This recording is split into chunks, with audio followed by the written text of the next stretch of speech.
Então nós vamos ler a palavra do Senhor. Diz assim, nem todo aquele que me diz, Senhor, Senhor, entrará no reino dos céus, mas apenas aquele que faz a vontade do meu Pai que está nos céus. Muitos me dirão naquele dia, Senhor, Senhor, não profetizamos em teu nome? Em teu nome não expulsamos demônios e não realizamos muitos milagres? Então eu lhes direi claramente, nunca os conheci. Afastem-se de mim, vocês que praticam o mal. Portanto, quem ouve estas minhas palavras e as pratica, é como um homem prudente, que construiu a sua casa sobre a rocha. Caiu a chuva, transbordaram os rios, sopraram os ventos, e deram contra aquela casa, e ela não caiu, porque tinha seus alicerces na rocha. Mas quem ouve estas minhas palavras e não as pratica, é como um insensato que construiu a sua casa sobre a areia. Caiu a chuva, transbordaram os rios, sopraram os ventos e deram contra aquela casa. E ela caiu, e foi grande a sua queda.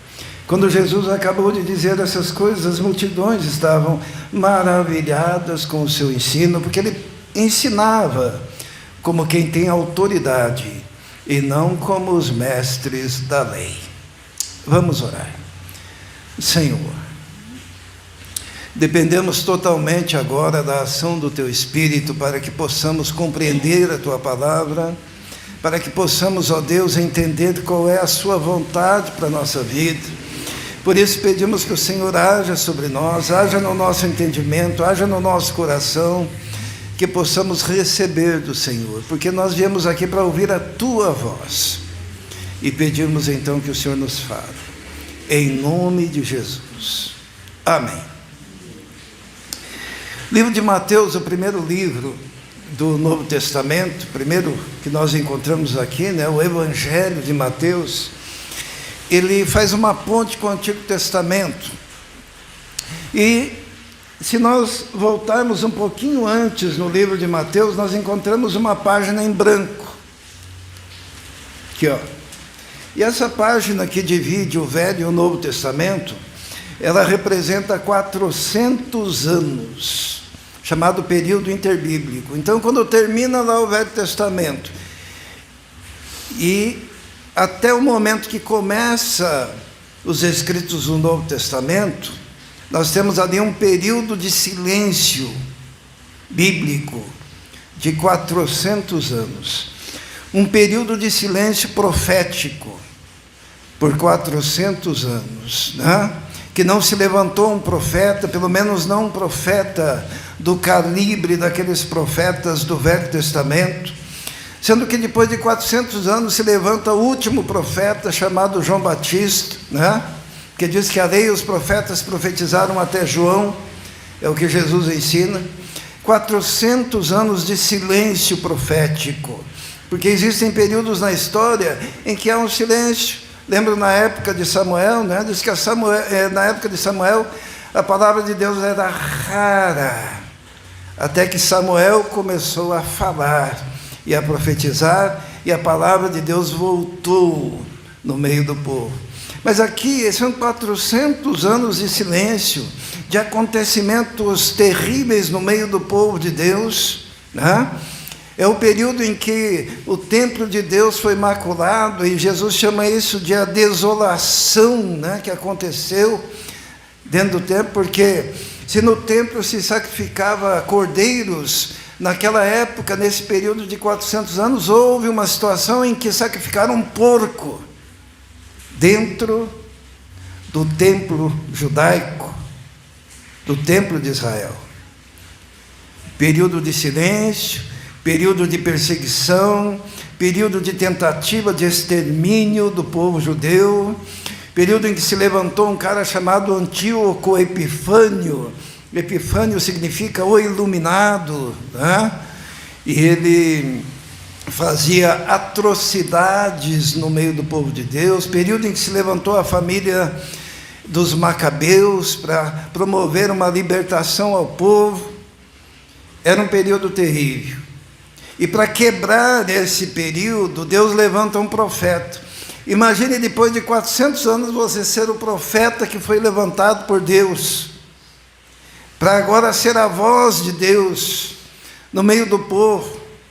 E esse profeta é chamado de João Batista, precursor de Jesus. Então, quando João Batista, e mesmo quando Jesus começa a profetizar no meio do povo, começa a pregar no meio do povo, ele está simplesmente pegando o resultado de 400 anos de silêncio profético. Mas uma coisa interessante é que mesmo não tendo a palavra profética nesses 400 anos, continuava tendo religião. Foi o período que surgiram os fariseus. Os fariseus eram os doutores da lei. Era um período que o povo continuava sacrificando, confessando os seus pecados, né? E matando cordeiros. Foi o período que se estabeleceu aquele comércio no meio do povo de Deus. Lembra quando Jesus entra no templo e abre as portas e os portões para que os animais sejam expulsos do templo?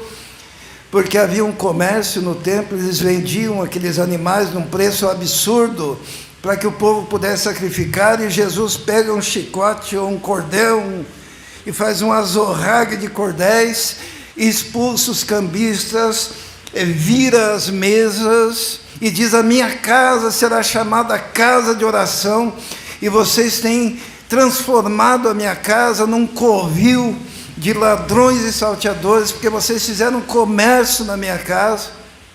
Tudo isso começou lá, quando calou-se a voz de Deus. Então haviam ainda os sacerdotes, havia os fariseus. O que eram os fariseus? Os fariseus eram um grupo que aparece nesse período para preservar a lei, o Velho Testamento. E eles então se tornaram doutores e preservadores da lei. E a palavra fariseu significa separado, eles se consideravam santos. E com o tempo eles foram introjetando essa ideia e se colocando acima da população.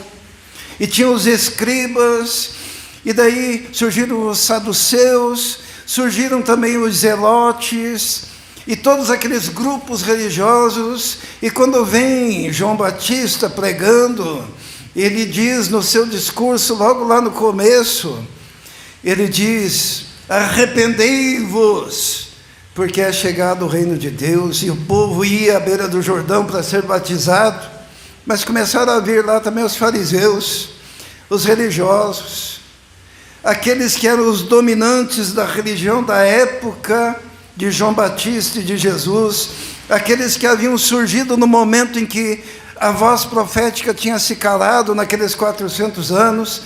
E quando eles vêm para o batismo de João Batista olha para eles e diz assim: raça de víboras, quem vos convenceu a querer fugir da ira vindoura? E essa palavra foi para os religiosos, essa palavra foi para os fariseus, essa palavra foi para os saduceus, essa palavra foi para os sacerdotes daquela época, porque havia toda uma religiosidade, só que era uma religiosidade exterior,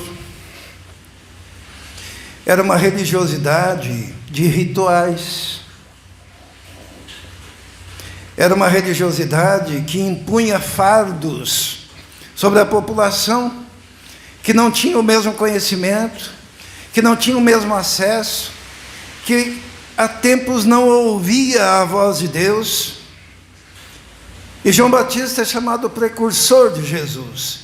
E quando Jesus começa a pregar, ele começa então a colocar as coisas nos seus devidos lugares, né? Tanto que um dos primeiros sermões que nós temos aqui na Bíblia, no capítulo 5 de Mateus, é chamado Sermão da Montanha. Porque assim como Moisés subiu ao monte e recebeu a lei, e trouxe a lei do povo, Jesus sobe ao monte e prega, e interpreta a lei para o povo, mas não do jeito dos religiosos. Ele interpreta a lei do jeito que deve ser lida e do jeito que deve ser vivida. E Jesus então fala das bem-aventuranças, e depois ele diz assim, no capítulo 5, versículo 17, não pensem que eu vim abolir a lei e os profetas. Eu não vim abolir, mas eu vim cumprir. E ele começa a ensinar o povo a cumprir a lei, como deveria ser cumprida. Ele diz assim no versículo 21, vocês ouviram o que foi dito, eu porém vos digo.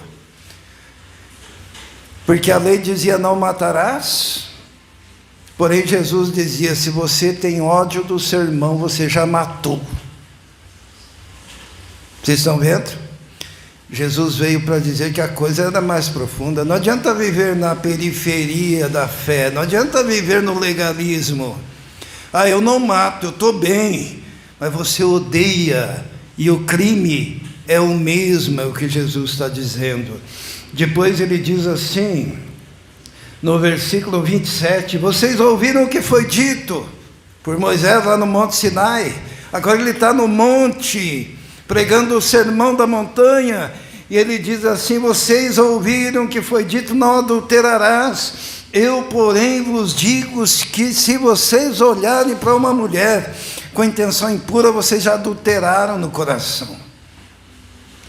Porque Jesus não queria superficialidade, Jesus não queria que fosse um legalismo barato, Jesus não queria pessoas de fachada, mas aquela lei de Deus deveria estar introjetada num coração transformado, que mudasse a vida e o comportamento das pessoas. Depois Jesus fala no versículo 33, vocês também ouviram o que foi dito aos antepassados, não jure falsamente, mas cumpra os juramentos. Porém, eu vos digo, vocês não devem jurar nem pelo céu, nem pela terra, porque a terra é o estrado dos seus pés, e o céu é o trono de Deus. Jesus, ele veio para a gente não viver naquela camada exterior, né? Sabe, a cebola tem bastante camadas, né? Mas tem aquela mais interior. Não é para viver na exterioridade, mas na profundidade. E Jesus dá um golpe de misericórdia em todos aqueles fariseus que surgiram no período interbíblico, quando ele diz assim, no capítulo 5, no versículo 20. Vamos ver? Jesus fala assim, pois eu lhes digo que se a justiça de vocês não for superior à dos fariseus e mestres da lei, de modo nenhum vocês entrarão no reino dos céus. Porque os fariseus e os mestres da lei, eles se contentavam em cumprir a lei, do jeito deles. Havia toda uma cultura em torno daqueles religiosos quando Jesus chegou, né? Por exemplo, a lei dizia para orar 3 vezes, né? Orar, tinha a hora da oração às 9, ao meio-dia, às 6 horas da tarde, às 3 horas, tinha horários de oração. Eles cumpriam religiosamente aquilo. Só que eles se vestiam com vestidos coloridos e com diversas franjas. Em cada franja colorida tinha um mandamento da lei de Deus.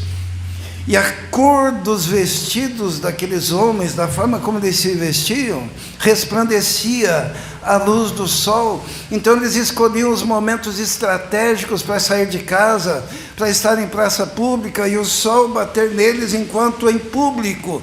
Eles levantavam as mãos para os céus e diziam, ó Deus, muito obrigado, Deus de Abraão, de Isaac, de Jacó, para serem vistos pelos homens. Era a religião exterior. E Jesus, ele diz, olha, a justiça de vocês tem que ser muito superior à do escriba, à do fariseu, à do sacerdote, à do religioso. Por isso que Jesus, ele veio não para colocar uma lei na nossa cabeça, um monte de regrinhas na nossa cabeça. Jesus veio para transformar o nosso coração, para que o nosso coração transformado fizesse com que a nossa vida e o nosso comportamento fosse diferente na sociedade, para que nós fôssemos a luz do mundo, para que nós fôssemos o sal da terra, para que nós fôssemos como uma cidade edificada sobre o monte, que pode ser vista de longe por causa da sua luz e do seu brilho, para ser exemplo. E Jesus prega o seu sermão, cumprido o sermão do monte, né? Ele fala sobre oração, ele fala sobre jejum, ele diz que quando você for orar, não faça espetáculo público, ele diz que quando você for jejuar, não fique com cara de abatido, mas coloque perfume, arrume o cabelo, fique com cara de festa, para que as pessoas não percebam que você está jejuando, porque se as pessoas perceberem que você está jejuando, você já ganhou o que você queria ser visto, mas que eles nem saibam. Por isso que é muito difícil dizer assim, quem vai jejuar hoje? Né? Jesus disse, olha, não é nem para o outro saber. Entende? Para que não seja exterioridade. Mas quando Jesus vai terminar o sermão, sabe quando um pregador vai terminar o sermão, vai encerrar? A gente chama isso de peroração, ou conclusão, né, do sermão. E deve ser algo impactante, deve ser algo grandioso, para que as pessoas se lembrem quando forem embora. E Jesus, quando vai terminar o seu sermão, é o texto que nós lemos, ele faz duas perorações. No versículo 21 do capítulo 7, ele diz assim, entendam então, depois dele falar tudo isso, ele diz assim, nem todo aquele que diz, Senhor, Senhor, entrará no reino dos céus, mas apenas aquele que faz a vontade de meu Pai que está nos céus. É assim que ele termina o sermão.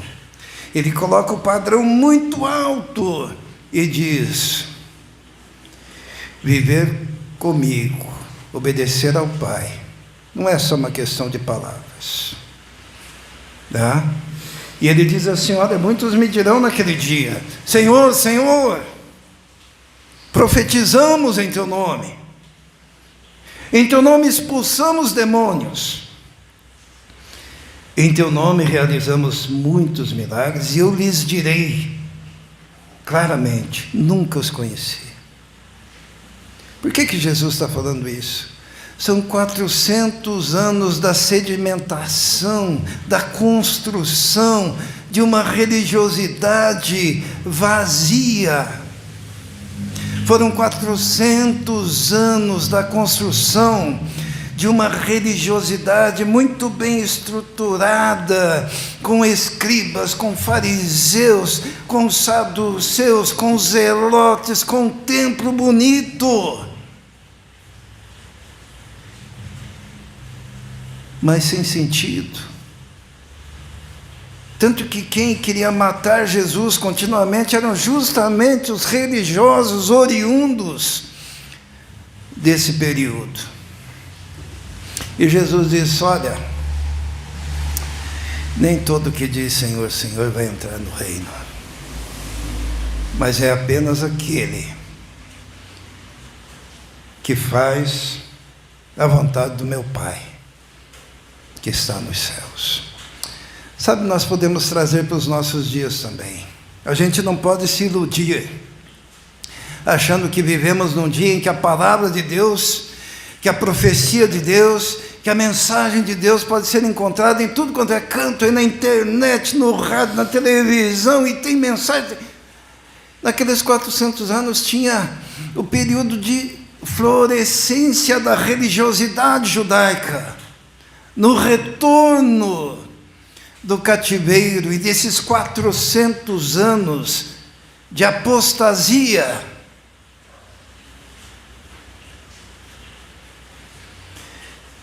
Não se iluda com essa palavrinha.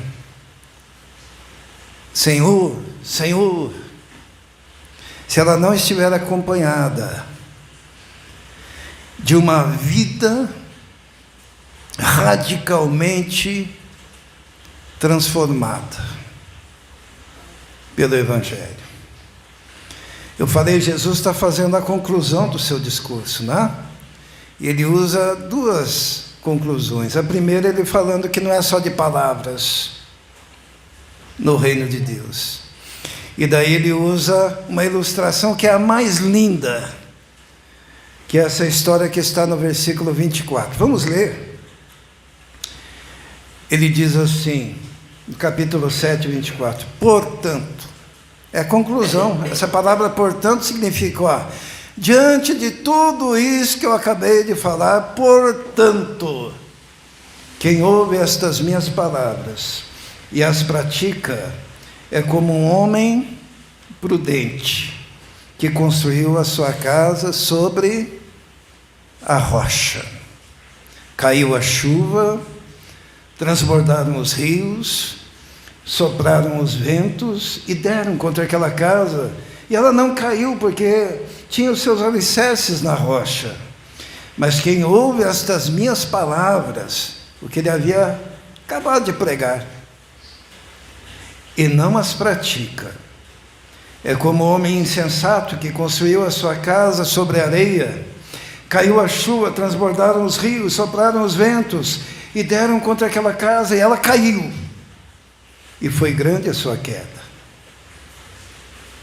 Jesus está dizendo, olha, não é só ouvir também. Quem ouve e pratica tudo aquilo que ele disse.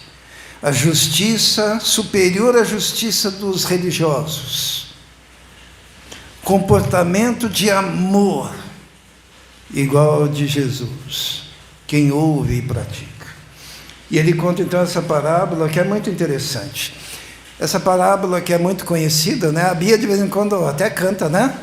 Como é que é? Na frouxa areia o nécio construiu. Essa palavra nécio está nas versões mais antigas, né? Mas isso indica que nós somos meio antigos, né? Nós temos... né? Aqui fala o insensato, que não tem bom senso, nécio, né? Diz assim, olha, quem ouve as minhas palavras e as pratica é como homem prudente, que edifica sua casa sobre a rocha. Mas quem ouve essas minhas palavras e não pratica, é como o nécio, é como o insensato, que construiu a sua casa sobre a areia. Então nós temos aqui Jesus concluindo o seu discurso e trazendo 3 ideias interessantes. A primeira ideia é o construtor. Né? Como é que é esse construtor? Tem o construtor insensato e tem o construtor que é prudente, que é sábio. E esses construtores somos nós. Nós podemos construir a nossa casa, a nossa vida, o nosso destino nesse mundo, em relação ao próximo também, como sábios ou como insensatos. E a característica desse insensato é que ele era superficial, né? Enquanto o sábio encontrou o melhor lugar para construir a sua casa, o insensato, ele queria superficialidade, ele queria rapidez, né? Ele queria algo que fosse mais fácil, ele queria algo que, de repente, pudesse ser visto mais rapidamente, porque assim, ele escolheu a areia. Porque na areia ele já começaria colocando as paredes, né? E ele, imagine a situação, né? O sábio procura um lugar rochoso. Será que é fácil quebrar as rochas? Que tem que quebrar as rochas, afundar ao máximo possível.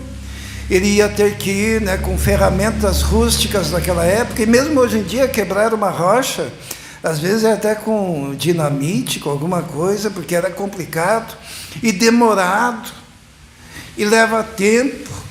E as mãos ficam cheias de calo e o corpo é colocado no limite das condições para fazer uma fundação na rocha.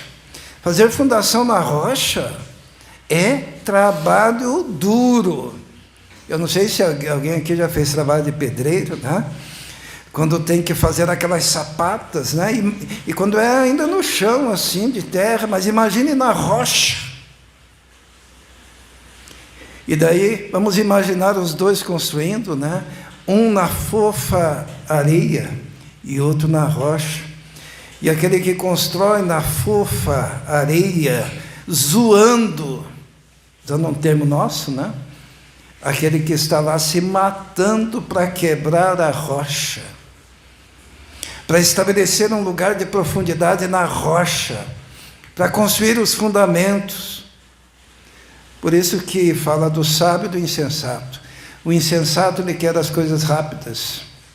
E enquanto o sábio está destruindo a rocha e fazendo um buraco na rocha para colocar lá seus fundamentos, para daí no momento certo começar as paredes,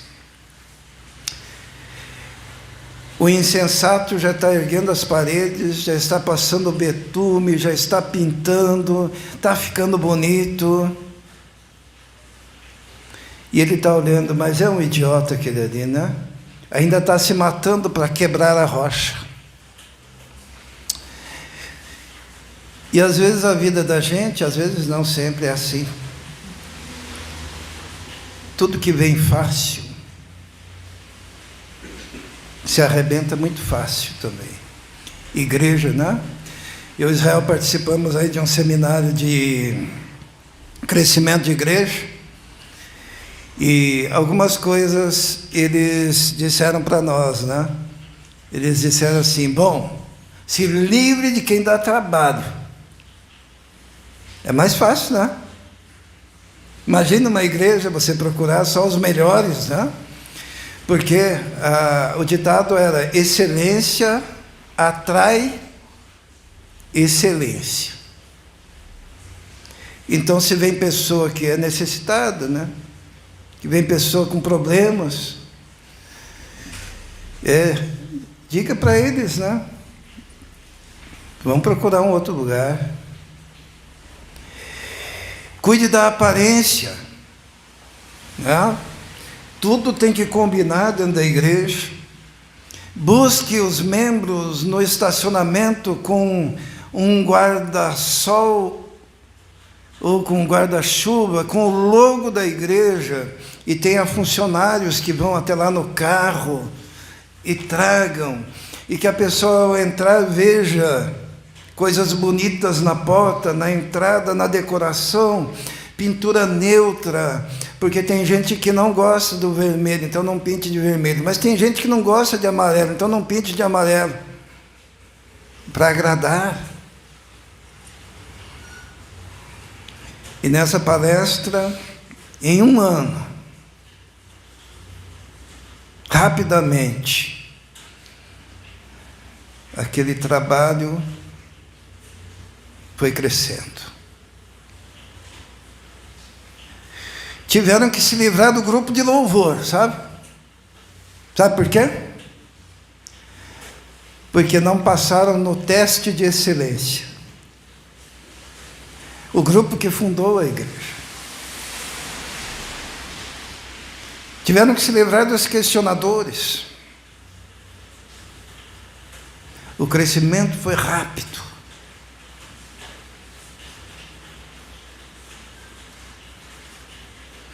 Mas quando você constrói as paredes sobre areia,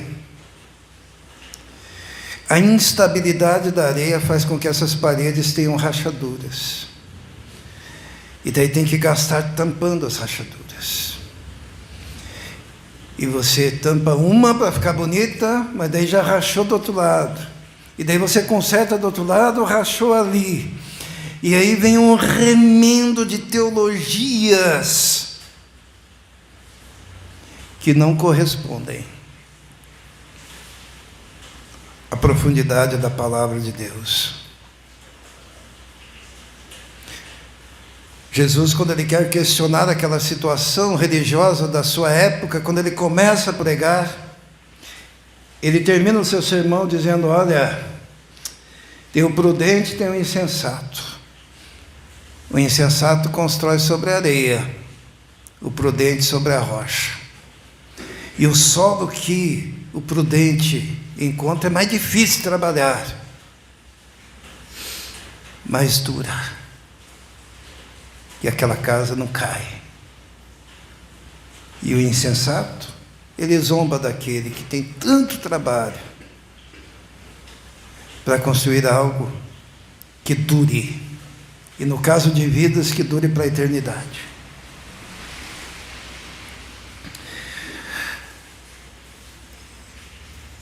É interessante que Jesus, ele diz assim, olha no versículo 25: caiu a chuva, transbordaram os rios, sopraram os ventos e deram contra aquela casa, e ela não caiu, porque tinha os seus alicerces na rocha.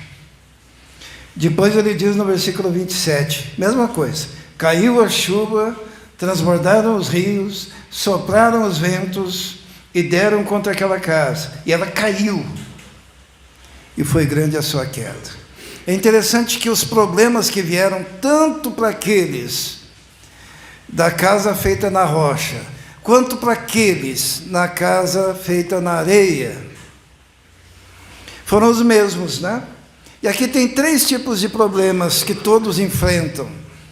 E você vai ficar em pé ou vai cair, dependendo se você é sábio ou insensato. Se você fez a sua casa sobre a rocha ou sobre a areia.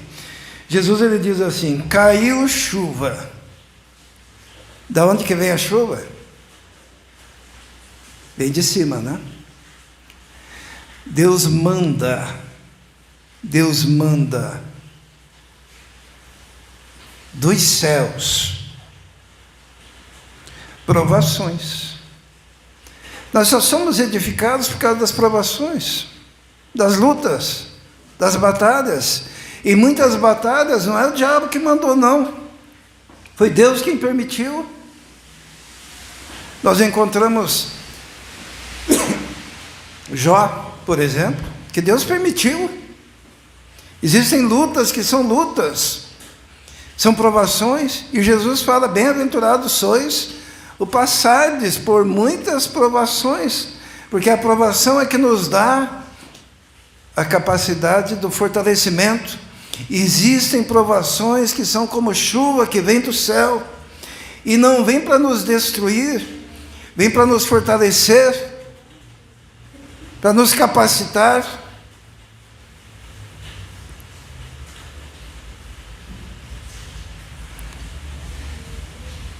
Só que tem uma coisa: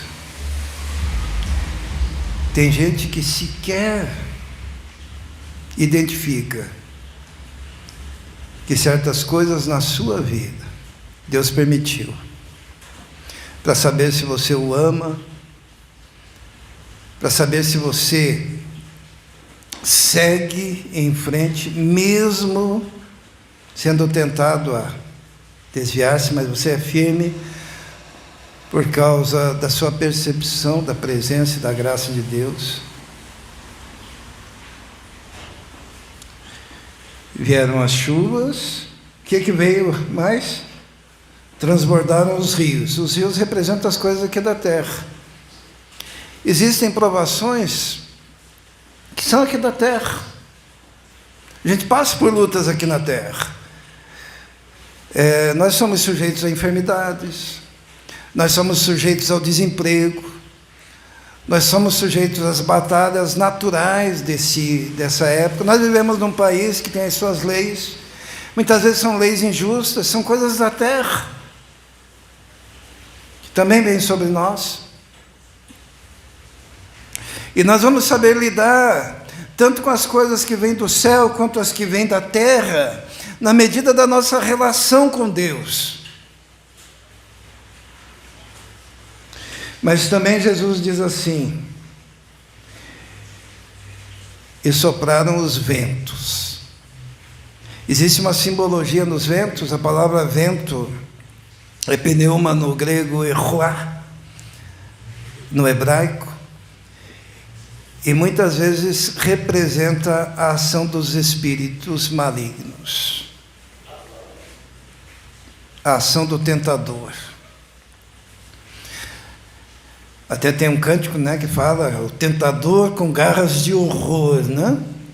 Isto é, nós vivemos num mundo que a palavra de Deus diz assim, que o príncipe dos poderes do ar opera nos filhos da desobediência. A Bíblia diz que ele é o tentador, a Bíblia diz que ele é o adversário. E muitas vezes nós nos deparamos com situações assim. Mas quer sejam as provações que vêm do céu, quer sejam as provações naturais deste mundo,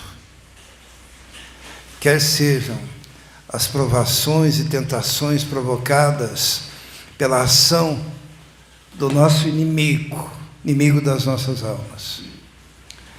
Se a tua casa for edificada sobre a rocha, ela vai ficar firme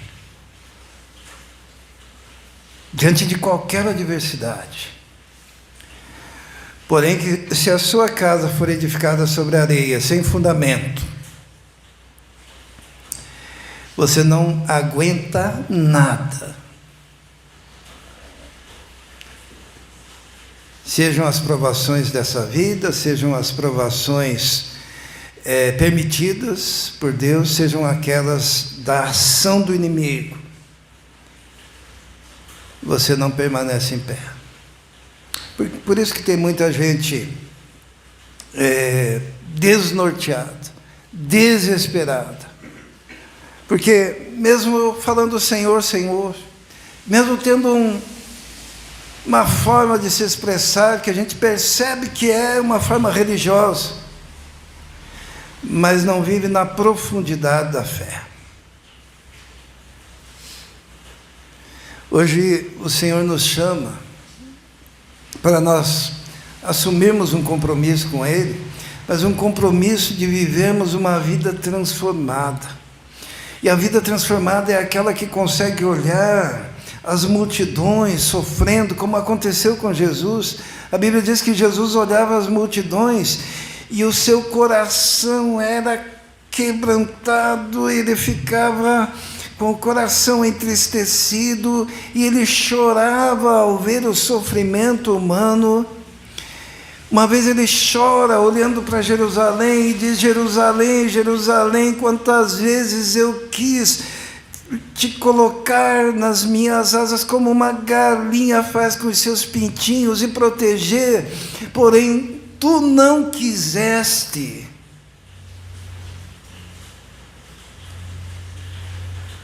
É olhar para aquele que sofre e sentir a dor. Porque não é apenas de palavras. É você colocar a mão no bolso, né, e ajudar o necessitado. Jesus, ele também fala uma vez, quando ele se refere à vinda do Filho do Homem, que é Ele mesmo, a volta de Jesus, ou o nosso encontro com Ele, ele diz assim, que muitos chegarão na presença de Deus e receberão uma palavra pesada, receberão essa palavra assim: apartai-vos de mim, malditos, para o fogo eterno, preparado para o diabo e seus anjos. E daí Jesus, ele explica por quê. Ele diz assim: porque eu tive fome e não me deste de comer, eu tive sede, não me deste de beber, eu estava nu e não me vestistes, eu estava preso, doente e não me visitastes. Então aquelas pessoas perguntarão para o Senhor: mas quando que nós fizemos isso? Quando foi que nós vimos o Senhor nu e não demos a roupa? Quando nós vimos o Senhor com sede e não demos água? Quando nós vimos o Senhor com fome e não demos comida? Quando foi que nós não fomos visitá-lo, estando o Senhor preso ou doente? E Jesus responde: todas as vezes que deixastes de fazer a um destes pequeninos, a mim você deixou de fazer. Mas também chegarão aqueles na presença do Senhor, que o Senhor dirá assim: vinde benditos do meu Pai, possuí por herança o reino que vos está preparado desde a fundação do mundo, porque eu tive fome e me destes de comer, eu tive sede, me deste de beber, eu estava nu e me vestistes, eu estava doente ou na prisão e fostes ver-me. E os justos dirão assim: Senhor, mas quando que nós fizemos isso?